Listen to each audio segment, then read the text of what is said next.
Saudara-saudara yang dikasihi Tuhan Yesus Kristus, Shalom Aleichem. Hari ini kita merenungkan firman Tuhan yang berjudul Hidup, Hidup, Yesusku Hidup, dengan dasar dari Injil Lukas pasal 24 ayat 5 dan 6 yang demikian. Mengapa kamu mencari Dia yang hidup di antara orang mati?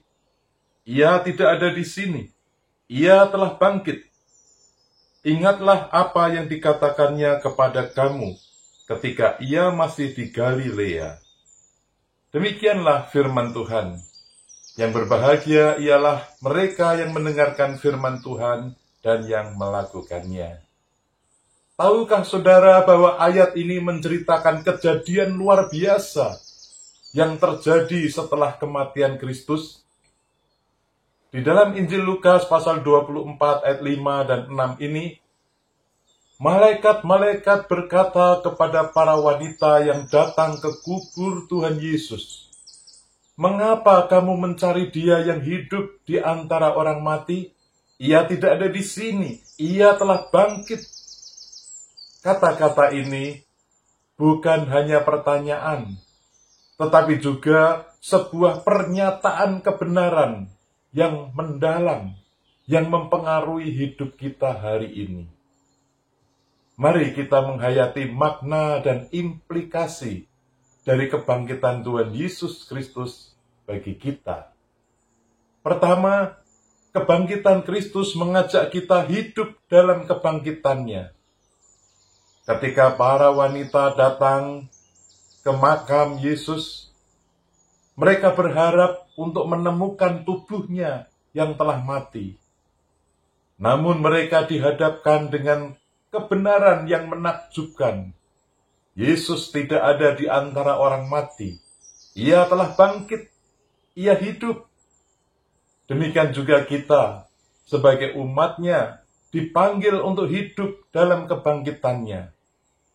Hidup kita tidak boleh dikuasai, tidak boleh terbelenggu oleh dosa, keputusasaan, atau kegelapan, tetapi harus tercermin dalam kehidupan yang diteguhkan oleh kebangkitan Kristus.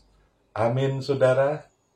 Kedua, kebangkitannya mengajak kita mengalami transformasi atau pembaruan oleh kuasa Kristus.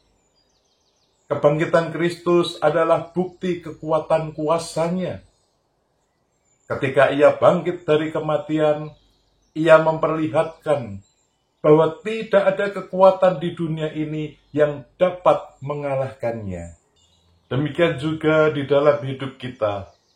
Kita dapat merasakan kekuatan kuasanya yang memampukan kita untuk menghadapi dan mengatasi segala rintangan dan tantangan. Hidup kita dapat berubah secara radikal ketika kita mempercayakan diri kita sepenuhnya kepadanya. Amin, saudara. Ketiga, kebangkitan Kristus mendorong kita untuk bersaksi. Ketika malaikat-malaikat memberitahukan para wanita bahwa Yesus telah bangkit, mereka diberi tanggung jawab untuk menyampaikan kabar baik ini kepada murid-muridnya. Demikian juga kita dipanggil untuk menjadi saksi hidup akan kebangkitannya dalam hidup kita sehari-hari. Melalui kata, tindakan, dan sikap kita. Mari kita bersaksi tentang kuasa kebangkitan Kristus yang memperbarui kita. Seperti kesaksian pujian yang dinyanyikan oleh paduan suara anak dan paduan suara jemaat GKI Kuitang, lagu yang bersaksi tentang Tuhan Yesus. Hidup, hidup, Yesusku hidup selamanya. Oh, haleluya. Dan pujian bersama yang sudah kita kenal, Hai bangkit bagi Yesus. Pujian ini mengajak kita semua bersuka cita dan memuji Tuhan Yesus yang hidup. Haleluya. Tuhan Yesus yang hidup mengajak kita semua untuk bangkit menjadi saksi-saksi Kristus yang membawa kasih dan damai sejahtera dalam kehidupan sehari-hari. Sehingga banyak orang yang mengenal Kristus dan dapat bersaksi juga, hidup, hidup, Yesusku hidup. Oleh sebab itu, marilah kita hidup dalam kesadaran akan kebangkitannya yang memberi harapan, kekuatan, dan transformasi bagi kita semua. Bersediakah saudara menyerahkan hidup saudara dalam pimpinan Tuhan yang hidup untuk menjadi saksi-saksinya?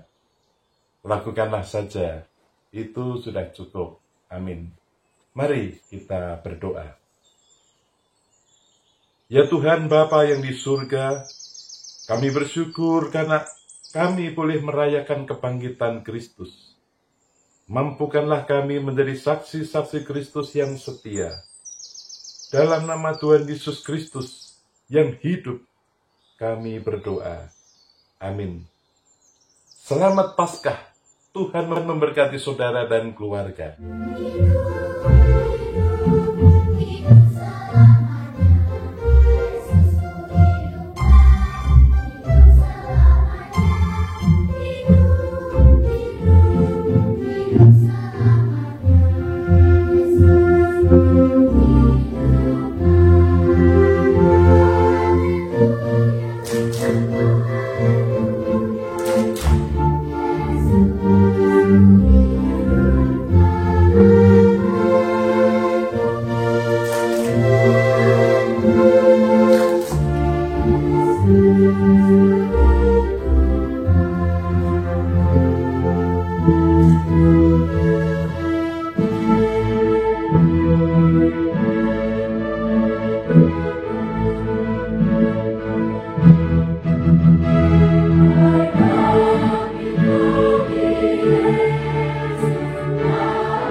Thank you.